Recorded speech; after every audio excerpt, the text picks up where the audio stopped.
Kosa la pili ambalo analifanya YouTubers wengi ni kutoweka thumbnail, au kama anaweka thumbnail basi ile thumbnail yake inakuwa haina ubora wa hali ya juu.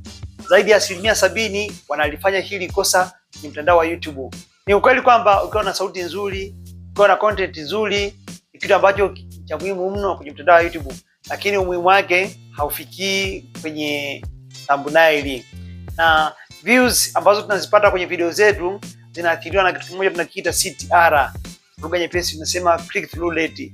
Sasa hii click through rate inaathiriwa na thumbnail, sababu ukiona click through rate ipo juu, maana yake watu waliovutiwa kwenye video yako kwa kubonyeza thumbnail walikuwa watu wengi. Lakini ukiona click through rate iko chini, maana yake waliobonyeza video yako na kutazama walikuwa ni watu wachache sana. Kwa hiyo hilo kosa watu wengi wanalifanya, hawazingatii kabisa issue ya thumbnail. Ndio maana hata ukiingia kwenye mtandao wa YouTube unaweza kukutana na video 10 ndani ya sekunde chache tu za awali. Hauna muda wa kusema, uanze kusoma description. Muda mwingine hausomi hata title, ila macho yako yote yanaangalia thumbnail. Na kuna makosa manne ya thumbnail ambayo wengi wanafanya. Kosa la kwanza kwenye thumbnail, wengi hawaweki thumbnail. Hilo ni kosa la kwanza, ni kosa kubwa kabisa. Kosa la pili, wanajaza maneno mengi kwenye zile thumbnail ambazo wanazitumia. Kosa la tatu, wanatumia rangi hafifu. Unapokuwa unatumia rangi hafifu kwenye thumbnail zako, zinakuwa haziwavutii watu. Kwa hiyo inabidi utumie either, kama unatumia rangi hafifu basi tumia na rangi ambayo inafoka tunasema. Kwenye maneno unatumia rangi inayofoka, kwenye background unatumia rangi hafifu. Kwenye background kutumia rangi hafifu, basi kwenye maneno tumia rangi inayofoka.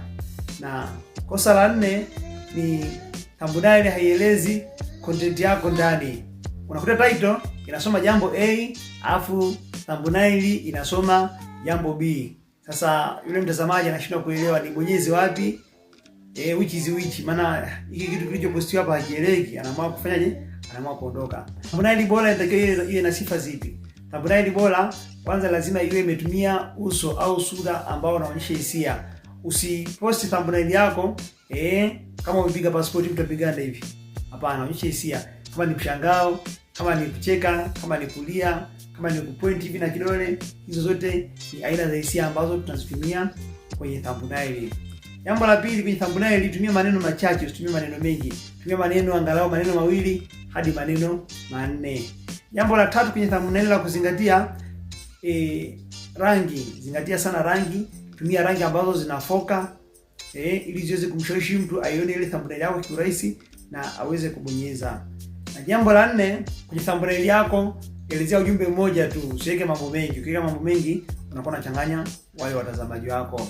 Tukutane kwenye kosa la 3 ambalo YouTubers wengi wanalifanya na ni kosa kubwa kabisa. Usiondoke kwenye video hii bila kushare kwa marafiki zako ambao wanamiliki YouTube channel ili waweze kuliepuka kosa hili.